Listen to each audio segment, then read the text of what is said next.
Hello student, चलिए JEE main 2025 का ये क्वेश्चन है, उसको सॉल्व करते हैं। बेसिक क्वेश्चन है, लेकिन हम तरीका सीखेंगे। क्या सीखेंगे? तरीका सीखेंगे इस टाइप के क्वेश्चन को करते क्या है, करते कैसे। ठीक है, तो यहाँ पे मेरा एक लाइन का इक्वेशन दे रखा है कार्टेशियन फॉर्म में। किस फॉर्म में दे रखा है? कार्टेशियन फॉर्म में। x माइनस 1/2 है, और दूसरा है y प्लस 2/-1, और क्या है z प्लस 3/2। ठीक है, तो पहले तो ये देख लेते हैं कार्टेशियन फॉर्म होता क्या है। कार्टेशियन फॉर्म होता है x minus x1/a is equal to y minus y1/b and z minus z1/c। ठीक है बच्चों, तो अब इसका इंटरप्रिटेशन क्या है कि ये कार्टेशियन कोऑर्डिनेट जो है उसका ABC क्या है? Direction ratios of that line है, और x1 y1 z1 का है जिससे वो लाइन पास कर रहा है। तो इसका मतलब कि इस लाइन को अगर हम थोड़ा सा देखें, जो गिवन लाइन है, लेट मान कि ए कोई पॉइंट है, इसका कोऑर्डिनेट क्या है? 1 है। अगर इसको इस फॉर्म में अरेंज करेंगे तो कोऑर्डिनेट मेरा x1 y1 z1 मिलेगा, x1 मिलेगा 1, x2 मिलेगा -2 एंड x3 मिलेगा -3। ठीक है, z3 मिलेगा -3, मतलब x1 y1 z1 मिल गया। अब मुझे P पॉइंट दे रखा है कि इस पॉइंट से डिस्टेंस चाहिए, इस पॉइंट से डिस्टेंस चाहिए, और P का कोऑर्डिनेट है 2 -10 एंड 1। अब डिस्टेंस मतलब परपेंडिकुलर डिस्टेंस, सबसे स्मॉलेस्ट डिस्टेंस यही है, यूनिक है। अदरवाइज अदर डिस्टेंस क्या है इसके बारे में पता नहीं, अभी कुछ भी डिस्टेंस हो सकता है। तो सबसे यूनिक डिस्टेंस कौन सा है, जो सबसे स्मॉलेस्ट कौन सा है? स्मॉलेस्ट मेरा ये चीज़ है, ये PM डिस्टेंस, परपेंडिकुलर डिस्टेंस हो गया। अब हम इस इक्वेशन से क्या करेंगे, इसको थोड़ा देर के लिए के मान लेंगे। ये रेशियो है इक्वल, सब क्या है, एक दूसरे के इक्वल है, तो कोई कांस्टेंट है, कांस्टेंट इसको एज्यूम कर लेंगे। तो अब मुझे क्या चाहिए? m का कोऑर्डिनेट चाहिए। तो लाइन का ये इक्वेशन है, तो लाइन का पैरामीट्रिक कोऑर्डिनेट क्या मिल जाएगा? जो एवरी पॉइंट को शो कर रहा है। यहाँ से मैं m पॉइंट का कोऑर्डिनेट लिख सकता हूँ 2k प्लस 1 लिख सकता हूँ, और -k-2 लिख सकता हूँ, और 2k -3 लिख सकता हूँ। ठीक है, m का कोऑर्डिनेट मिल गया। अब m का कोऑर्डिनेट मिल गया तो हम डायरेक्शन रेशियो, देखो जो गिवन लाइन है, ये जो गिवन लाइन है उसका डायरेक्शन रेशियो मुझे पता है। डायरेक्शन रेशियो क्या पता है? 2, इसका है मेरा डायरेक्शन रेशियो 2 -1 और 2 है।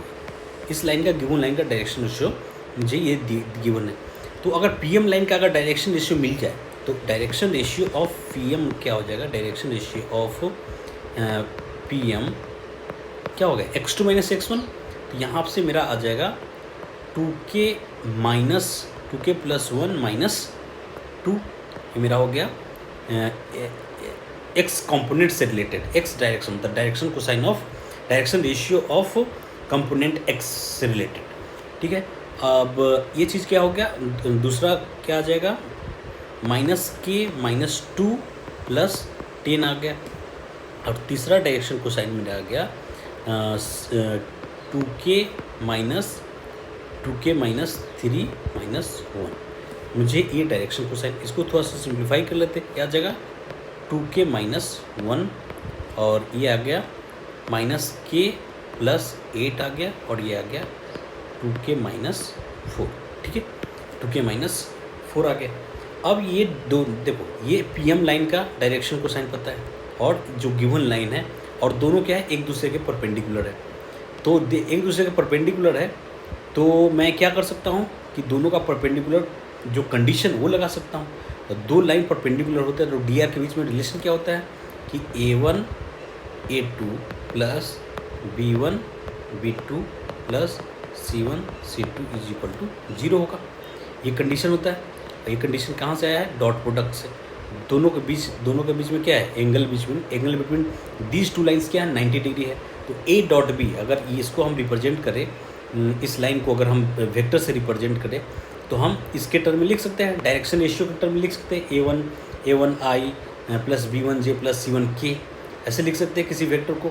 और इस लाइन से जो इस डायरेक्शन में जो रिप्रेजेंट करेगा वेक्टर, और इस डायरेक्शन में रिप्रेजेंट करने वाला वेक्टर को हम that I plus that J plus that K ये लिख सकते हैं।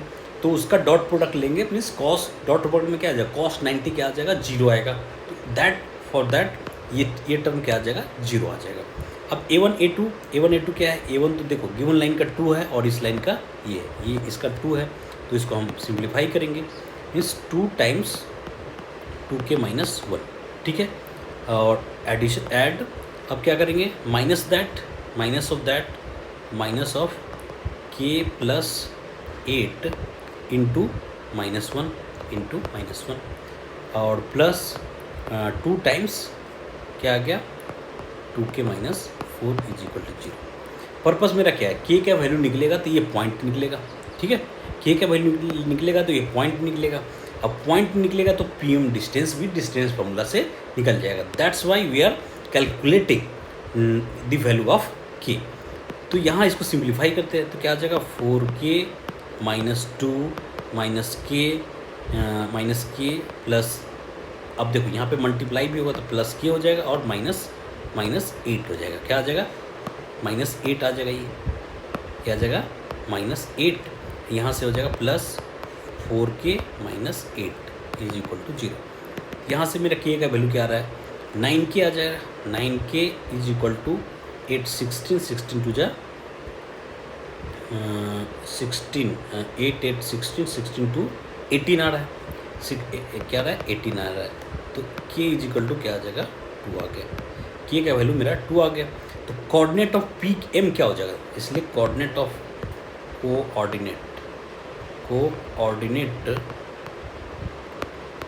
पॉइंट m क्या आ जाएगा मेरा, पॉइंट m क्या था, m कोऑर्डिनेट आएगा।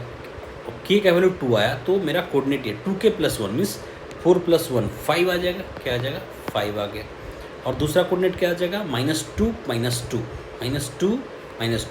क्या आ जाएगा, -4 आ गया। और तीसरा कोऑर्डिनेट क्या आ जाएगा, तीसरा कोऑर्डिनेट आ जाएगा 4 - 3 मीन्स +1 आ गया। क्या आ गया, +1 आ गया। ये कोऑर्डिनेट आ गया।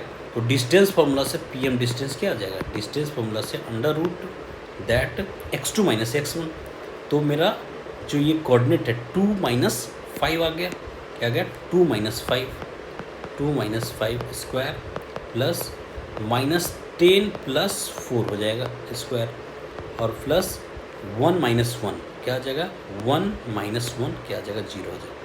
1 - 1 स्क्वायर 0। अब यहाँ से मेरा आ जाएगा 3 का स्क्वायर 9 प्लस कितना आ जाएगा 36, इससे आ जाएगा 36। तो 36 + 9 कितना आ जाएगा, √45। 45 मीन्स 3√5। मेरा ऑप्शन क्या आना चाहिए, 3√5। जिस ऑप्शन में 3√5 है क्या वो आंसर होगा। तो यहाँ पे ऑप्शन मेरा 3√5 कौन सा है, बी ऑप्शन आ रहा है। तो इसका 3√5 मेरा आंसर। तो ये इस तरीके से कैलकुलेट करेंगे। तो देखो इसमें क्या करना है, 3D में हमको थोड़ा सा ये प्रोसेस, क्योंकि उसमें थोड़ा सा डायरेक्शन रेशियो का बात आ जाता है।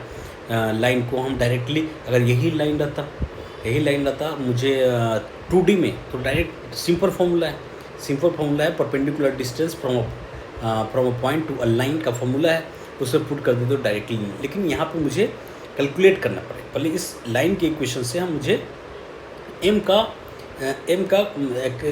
एक तरह से जनरल पॉइंट निकालना होगा और उसके को दूसरा रिलेशन से उसमें k का वैल्यू हम फाइंड कर सकते हैं गिवन रिलेशन से, क्योंकि ये दोनों के लाइन क्या परपेंडिकुलर है।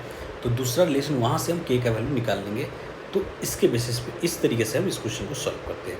ठीक है, आई होप ये बेसिक सा क्वेश्चन आपको समझ में आया होगा। अब आपके लिए जेई मेन से रिलेटेड एक सीरीज़ लेके आएंगे। जो जेई मेन में पूछा गया है क्वेश्चन, जो सवाल पूछे गए हैं उसके साथ अब आएंगे। एक उसमें अब जो भी वीडियो होगा उसमें 5 मिनिमम 5 क्वेश्चन तो रहेगा ही रहेगा। 10 क्वेश्चन भी रह सकता है, 15 रह सकता है, या पूरा एक होल जो सेशन में पूछा गया 25 क्वेश्चन। तो 25 क्वेश्चन के सेट के साथ एक वीडियो के साथ आपके साथ हम आएंगे नेक्स्ट में। तो थैंक यू बच्चों, आप देखते रहिए इस चैनल को और आपके साथ मिलते हैं फिर नेक्स्ट वीडियो में।